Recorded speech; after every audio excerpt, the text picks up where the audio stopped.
तुम्हारे बिना मैं एक मजबूत लड़की बनूंगी डैडी। ये लाइनें भोपाल की वनीशा पाठक ने कोविड काल में अपने माता पिता को खोने के बाद लिखी थी। कोरोना में अपने माता पिता को खोने वाली वनीशा ने जैसा अपने माता पिता से वादा किया था ठीक वैसा ही करके भी दिखाया। आप यकीन कर सकते हैं कि 16 साल की उम्र में जिस लड़की के सिर से माता पिता का साया उठ गए उसकी हालत क्या होगी। और बावजूद इसके वनीशा सीबीएसई 10वीं बोर्ड की परीक्षा में 99.8% अंक लाकर भोपाल में 2 लड़कियों के साथ टॉपर बनी।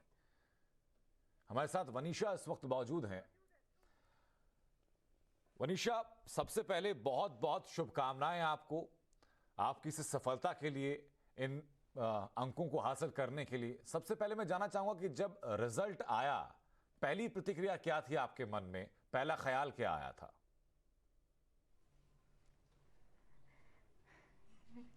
बहुत ज़्यादा अनएक्सपेक्टेड रिज़ल्ट था। बहुत ज़्यादा खुशी हुई कि मैं मम्मा पापा के सारे ड्रीम्स को पूरा कर पाई। जो उनका सपना था वो पूरा हो गया।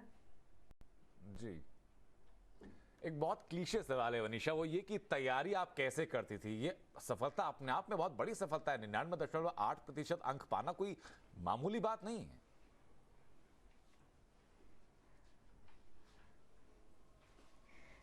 पूरे साल कंसिस्टेंट रही मैं, रेगुलर स्टडीज़ करती थी, क्लासेस अटेंड करती थी, टीचर्स से डाउट पूछ लिए।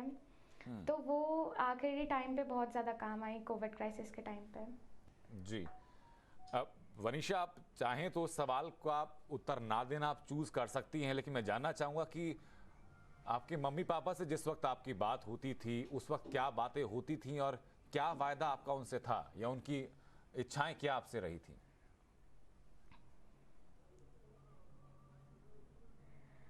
मम्मी से आखिरी बार बात हुई थी, मम्मी ये कह रही थी कि बेटा चिंता मत करना, दोनों आ जाएंगे घर जल्दी।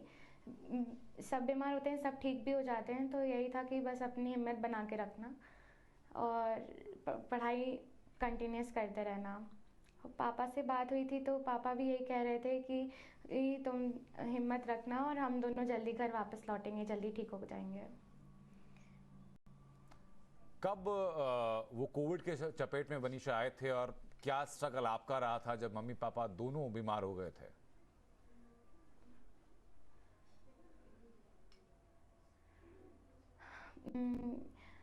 मम्मा पापा दोनों हॉस्पिटलाइज हो गए थे with in a gap of 1 day. तो फिर हम मैं और मेरा भाई, हम दोनों को भी कोविड था, तो अपनी मेडिसिन लेते थे। और उस समय बुआ आ गई थी, तो फिर वो भी हमारा ख्याल रखने के लिए वो थी उस समय हमारे साथ।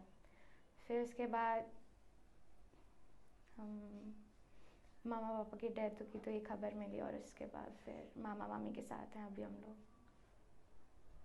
वनीशा, आपने बताया कि मम्मी पापा जिस वक्त अस्पताल में थे आप भी उस वक्त कोविड पीड़ित थी, तो कोविड के दौरान तो इंसान उठ बैठ नहीं पाता, तो फिर तैयारी कैसे की आपने जी, एग्जाम की?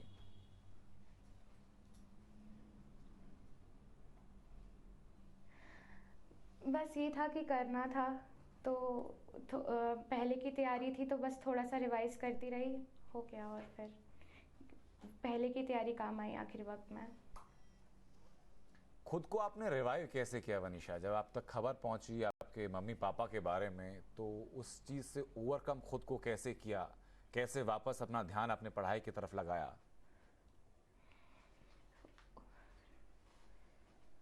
ओवरकम बहुत ज़्यादा, मतलब विश्वास नहीं हुआ कि ऐसा हो गया है। 2-3 दिन तो शॉक में थी। फिर एक्सेप्ट करना धीरे धीरे शुरू किया कि हम नहीं है वो लोग।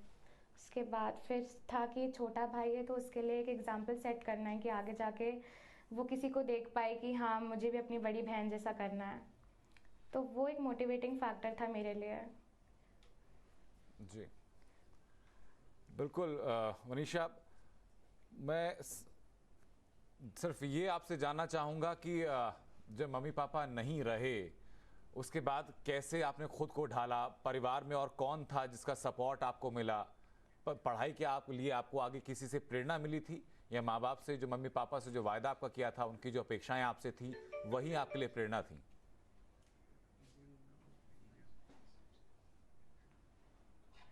जी, वो तो सबसे बड़ी प्रेरणा मेरे लिए रही कि मम्मा पापा ने जो भी सपने देखे थे, उनको पूरा करना है।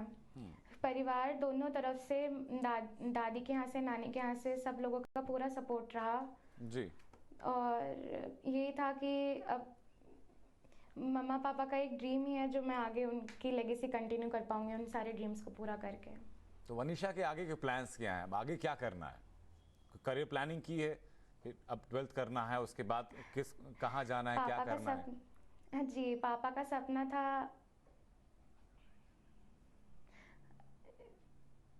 जी।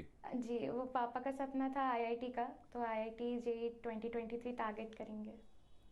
बहुत अच्छा। छोटे भाई से कैसे और आप मम्मा का उनको, यूपीएससी का। आपने तो कहा कि फिर छोटे भाई के लिए आपने ठाना कि आपको छोटे भाई के लिए प्रेरणा बनना है, तो सपना साकार होता आपको दिख रहा है जो आपने ठाना था? हाँ, अब ये सीबीएसई के 10th के रिजल्ट से तो एक लगा कि बहुत ज़्यादा मतलब ये स्टार्टिंग है कि अब मेरा छोटा भाई मुझे देख के आगे मोटिवेट होगा।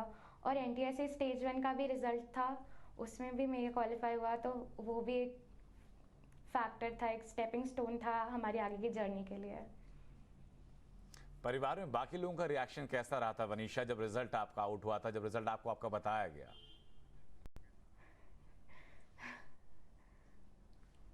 सब बहुत ज़्यादा खुश हुए, सब बहुत ज़्यादा खुश हुए। हाँ। सब खुशी व्यक्त करने के लिए बोल रहे थे कि हमारे पास शब्द नहीं है, बस सब खुश हैं बहुत ज़्यादा। गिफ्ट्स मिले बाकी लोगों की तरफ से आपको उस कामयाबी को हासिल करने के लिए? हाँ, सबकी तरफ से गिफ्ट्स मिले, सबकी खूब तरफ से सारे। गिफ्ट मिले आपको? अच्छा, भाई ने आपको क्या कहा उस टाइम पे, आपने उसको रिजल्ट बताया कि इतना स्कोर हमने हासिल किया है?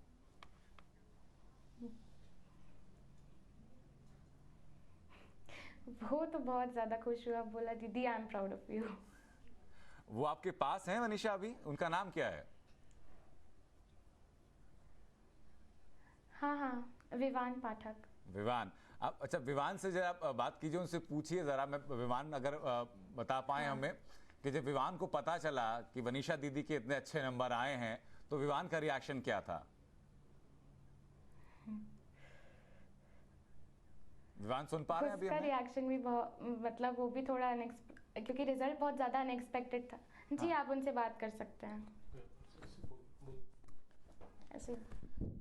हाँ अच्छा हाँ, हेलो। विवान बोलेंगे तो हमें आवाज आ जाएगी। हाँ विवान, मुझे विवान, आप तक आवाज आ रही है मेरी? अच्छा आप बोल सकते हो। हाँ। वनीशा। हाँ।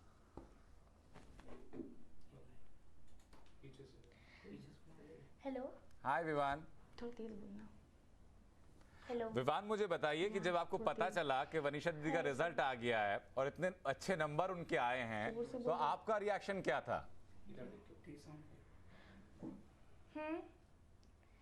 कुछ नहीं, बहुत ज़्यादा अनएक्सपेक्टेड था कि दीदी इतने अच्छे नंबर ला सकती है इतना सब होने के बाद भी। और बस उस टाइम बहुत ज़्यादा खुश थे हम सब लोग, और यही था कि दीदी इतने अच्छे नंबर लाई है तो दीदी से इंस्पायर होके हमें भी इससे ज़्यादा अच्छे नंबर लाने हैं। बहुत अच्छा विवान। अच्छा, घर में जो बाकी लोग थे, क्योंकि वनीशा तो कह रही है सब लोग खुश थे, आपको किसी और ने कुछ कहा कि भाई दीदी के इतने इतने अच्छे नंबर आए हैं, अब आपको भी और मेहनत करनी है, इंस्पिरेशन के तौर पर दीदी को देखना है? सब लोगों ने कहा कि मतलब दीदी एक तरीके की इंस्पिरेशन है मेरे लिए अब, और आइडल है कि दीदी जैसा बनना है, दीदी से अच्छा बनना है, और मम्मी पापा के जो सपने थे उसे पूरा करना है। प्रेशर तो आपको फील नहीं होता कि दीदी इतना अच्छा कर रही है, अब आपको इतना सा पढ़ना पड़ेगा? होता है, थोड़ा थोड़ा होता है, बट यही अभी तो क्लास छोटी है तो धीरे धीरे पढ़ना शुरू करेंगे। अच्छा, पढ़ने की आदत डाल रहे हैं अब आप? हाँ। तो दीदी सिर्फ पढ़ाई करते हैं विवान, या कुछ खेलती भी हैं? आपके साथ खेलती हैं? खेलती है हाँ खेलती है, बिल्कुल खेलती है, दीदी खेलती है बैडमिंटन, क्रिकेट, अलग अलग गेम, हाँ। बोर्ड गेम सब। ठीक है, मैं वापस आपसे विवान बात करूंगा एक बार। अगर वनीशा को आप वापस ईयरफोन दे देंगे, मैं उनसे बात करूंगा थोड़ी देर। हाँ। अच्छा वनीशा, मैं जानना चाहूंगा आपसे कि जिस वक्त आप वनीशा बताइए जरा कि वनीशा पढ़ाई के अलावा और क्या क्या करती हैं, हॉबी क्या परस्यू करती हैं वनीशा? हॉबीज़ मेरी पोइट्री राइटिंग और सॉफ्ट म्यूज़िक सुनती हूँ।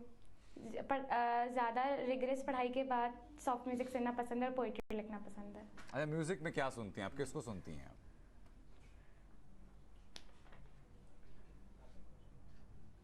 मैं जगजीत सिंह की गज़ल अच्छी लगती है मुझे। अरे वाह, कौन सी गजल पसंद है उनकी आपको? और मेरे भी फेवरेट है जगजीत सिंह। कागज़ की कश्ती कागज़ की कश्ती बारिश का पानी मम्मी की भी फेवरेट थी ये। अरे वाह, आपने कहा कि आपको पोएट्री भी पसंद है, कुछ कुछ लिखती भी हैं आप, खुद भी लिखती हैं वनीशा?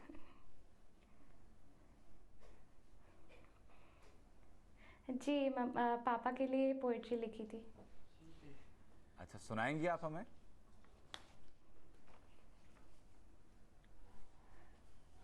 हाँ। I'll be a strong girl daddy without you. With a heavy heart I bid you goodbye, for you left me all alone to cry. Now every tear fetches a memory of yours, but I hold it back and don't let it flow. For your memories have become a treasure for me, to smile, to rejoice and glee.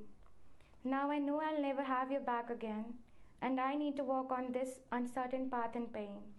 With your wise words written in my heart forever, I'll promise I'll make you proud with full endeavor. To live your dreams, I'll rise up on my own after every fall. Won't let my pain overpower me, and I'll still stand tall. I know you will be looking from the other side. I'll be the reason for your pride.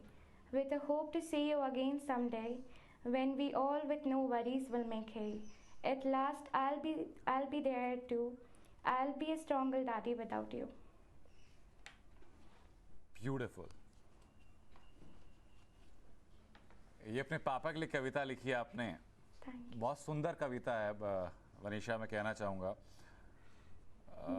भावनाएं मैं समझ सकता हूँ आपकी, जो इस कविता को लिखते हुए आपके अंदर आई होंगी, और अपने बहुत सुंदर तरीके से आपने उसको शब्दों का सहारा भी दिया। इसके अलावा कुछ और भी लिखा वनीशा आप? पहले लिखती रही हैं? अभी तो हाँ पहले से लिखती रही हूँ। अभी कुछ भी छोटा सा चंक आपको सुना दी, जो भी आपको याद हो अपना लिखा हुआ। अभी तो याद नहीं। चलिए, अच्छा कोई बात नहीं। वनीशा एकदम से अभी पापा की पोएम अभी थोड़ा सा। I understand. वनीशा, जो बच्चे, जो दर्शक आपको आज देख रहे हैं, मैं आपको बता दूं कि आपने एक बहुत स्ट्रांग मैसेज कन्वे किया है सोसाइटी में, कितनी विपरीत परिस्थितियां होते हुए भी आपने अपने लक्ष्य का ध्यान रखा, और सबसे खास बात कि जो आपने अपने माता पिता से वायदा किया था, हर कंडीशन में आपने उस वायदे को निभाया, बहुत बखूबी निभाया है। इसके लिए बहुत बहुत शुभकामनाएं भी वनीशा आपको। जो बाकी बच्चे हैं, जो बाकी लोग हैं, बल्कि बच्चे भी क्यों, मतलब सोसाइटी में कोई भी लोग जो कि एडवर्स कंडीशन फेस करते हैं, वो कैसे खुद को ओवरकम करें, आपका मैसेज उनके लिए क्या होगा?